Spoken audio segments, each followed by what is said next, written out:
What if I told you that the story of Hades and Persephone isn't the romantic love tale you've always heard, but something far darker? This is one of those myths where the truth gets buried, and today we're pulling it straight out of the underworld.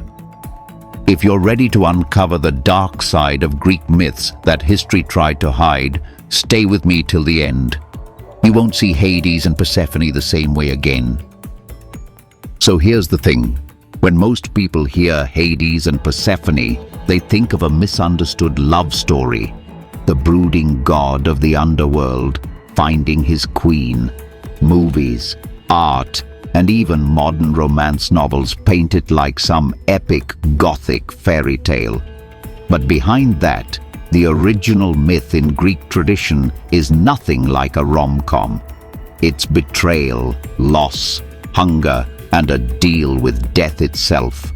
And once you hear it the way it was first told, you'll never look at spring, flowers, or even the seasons the same way again. The story begins not in the underworld, but above ground, in fields full of wild flowers, sunlight, and warmth. Persephone, the daughter of Demeter, was known for her beauty, golden-haired, full of life, and the very image of innocence. Picture her standing in a green meadow filled with violets, daisies, and poppies.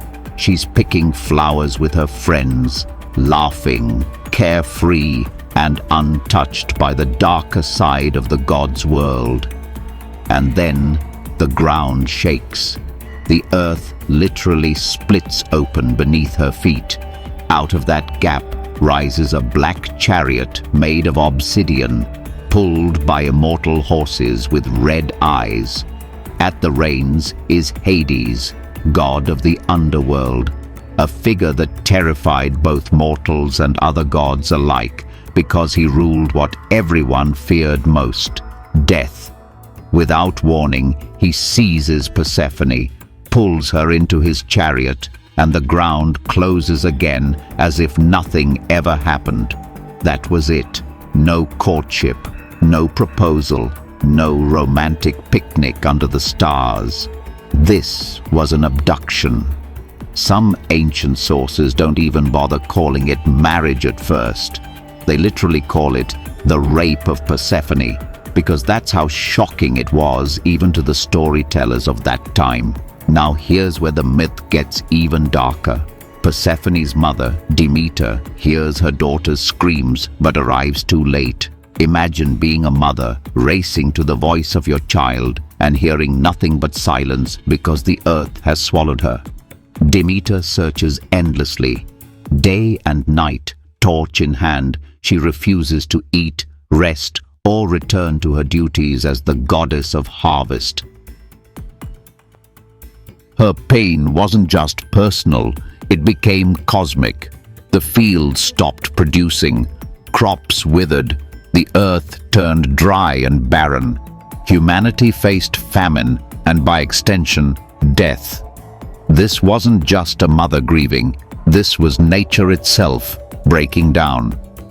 Up until this point, Persephone is gone.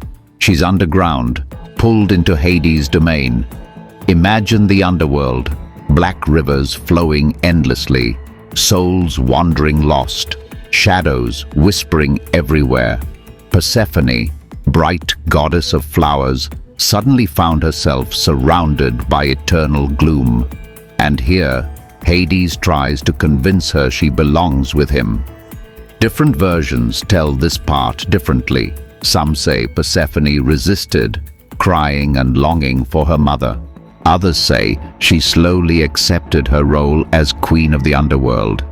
But what's common in every telling is this crucial trap.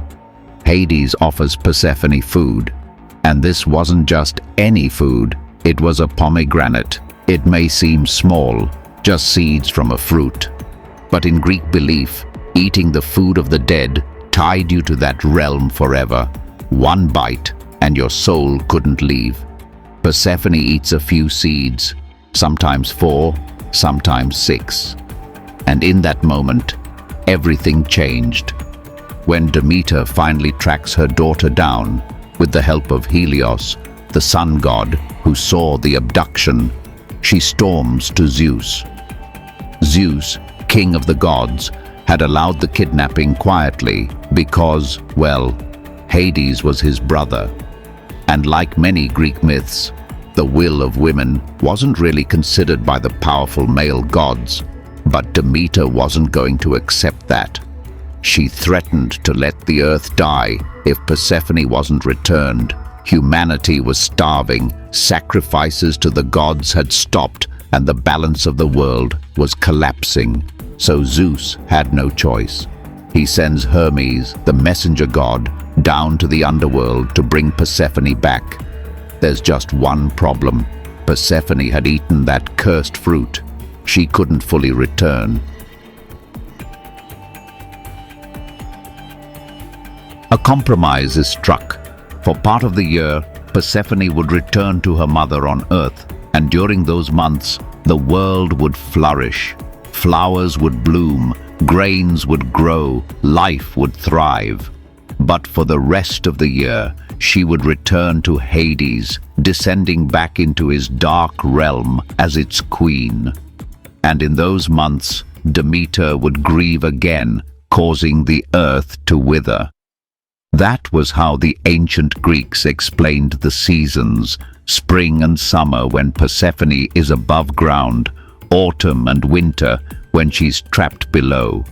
It's poetic, yes, but when you look at it closely, it doesn't feel so romantic anymore. Persephone didn't walk down to the underworld by choice. She was taken. She was tricked. And the balance we see today, birth, death, growth, decay, is tied to the suffering of both mother and daughter. Now here's the fascinating part. Over time, this myth changed. Later storytellers began to soften Hades' image. They painted him not as the terrifying abductor, but as a misunderstood god, lonely, serious, and different from his cruel brother Zeus. Slowly, the myth was retold as a love story. In some poems and plays, Persephone is portrayed as falling for Hades, accepting her role beside him, and becoming strong in the underworld. She wasn't a victim anymore. She was a ruler, the queen of death itself. That's why today, you'll often hear people romanticize them as the dark romance couple of mythology. Some even treat it as a gothic love story that was misunderstood by history. But if you go back to the oldest sources, the truth is darker than that. It began as a story about power, loss, hunger, and the cruel way the gods treated even their own family.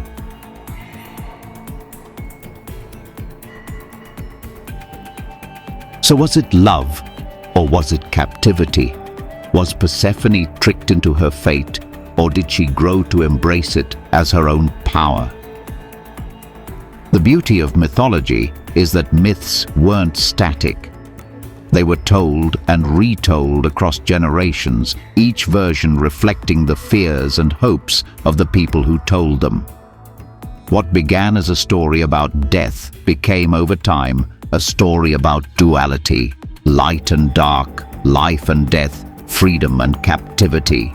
And that's why Persephone remains one of the most complex figures in Greek mythology.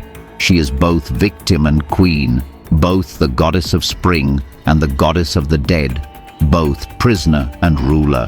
Her story isn't just about love or romance, it's about power, loss and transformation.